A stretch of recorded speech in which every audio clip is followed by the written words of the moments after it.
Well, let's get reaction to our top story now. Details have emerged on how government plans to sell shares in strategic assets to finance a 10 billion rand bailout for SAA. Finance Minister Malusi Gigaba spokesperson Maihlome Chwete is on the line. Good evening, Maihlome. Thank you very much for joining us. Is government intending to sell its 39.75% stake in Telkom to recapitalize SAA? Good evening, Vuyo, and good evening to your viewers. I just want to correct a few things. One of them is that this is not a secret memo, it's a classified cabinet memo. This is a memo, a cabinet discussion that was had, and the memo came from that. What the memo said is that 4 ministers must look into the viability of funding SAA through the sale of a number of assets. Telkom is one of those, and also explore other ways and options to fund SAA. It's unfortunate in how the matter came out, and it's unfortunate in how it has been captured.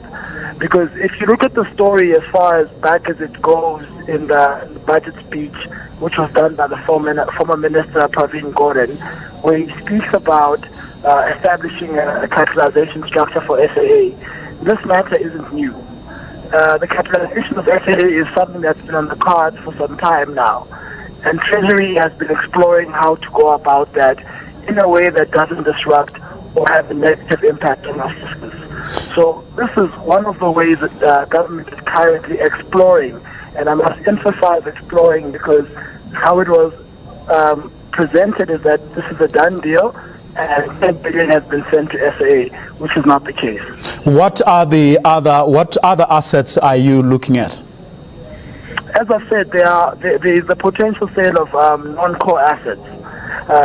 Something that like communicate. Well, an audit of non-core assets is being done. This was communicated in the 14-point confidence boosters plan that the minister announced a couple of months back, and that looks at all the assets that the government has and evaluates whether these are assets that need to be prioritized right now. SAA is still a valuable entity to the South African government and the South African people, in that it secures travel to Southern Africa in the most farthest tip of the southern continent, and we must value the contribution that SAA does. So all of those measures of looking at ways to fund SAA go towards that appreciation of the value that SAA contributes to the GDP in terms of securing travelers for tourism and trade and everything else.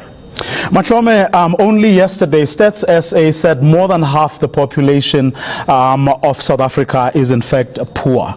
Now, a month ago, SAA got 2.2 billion rand from the National Revenue Fund. Last year, there was a 5 billion rand guarantee. Now, can we really get to the point where you're saying we are without interrogating, one, whether in fact we even need South African Airways, given our other priorities, or where our other priorities should lie as a nation? And also, I mean, linked to that, do we even know how much SAA would need to be on its feet, and for the government never again having to give it money?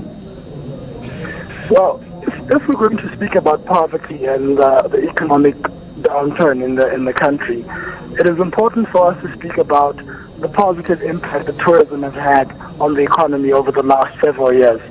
Tourism remains amongst the fastest growers in the South African economy, and the few positive contributors to the GDP.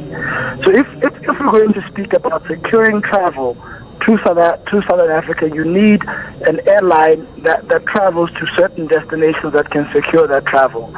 So what we should be careful of doing is separating the issues of SAA securing travel and questions of poverty and questions of a positive contribution to the GDP. These are all interlinked manners that need to be evaluated in a very sober manner. But so far, SAA has proved to be dismal. I mean, there seems to be no business case, I mean, for it. We can't keep throwing money down a bottomless pit. Yeah, there is a business case for SAA. And if you look at it to this point, No. If you look at it comparatively to its competitors on the continent, especially East African competitors, Kenya and Ethiopia, they have capitalized their airlines, they have invested into their airlines, and they have reaped the rewards of that. We must make a very clear distinction and say that, look, we want to invest in SAA, but at the same time, we don't want SAA to be wasteful of money. We can do both of that. We shouldn't say it's either or. We should say that we want to invest into SAA, but at the same time, we want proper governance around SAA, and we don't want SAA to waste money. SAA has not been capitalized. SAA has been given guarantees repeatedly, but it has not been given the capitalization its competitors have enjoyed. But that being said, there are expectations that the shareholder, which is National Treasury and on behalf of government, expects of SAA. And that's why National Treasury has taken quite a hard stance on SAA, ensuring that the conditions of the support they get from government are implemented. And that's a stance we'll continue to take going forward. Michael Machwete, thank you very much. He, of course, speaks on behalf of the Finance Minister, Malusi Gigaba, insisting that it's not only the telecom stake that they are looking at, they are also looking at several other non-core assets, and there's a group of ministers looking into that issue.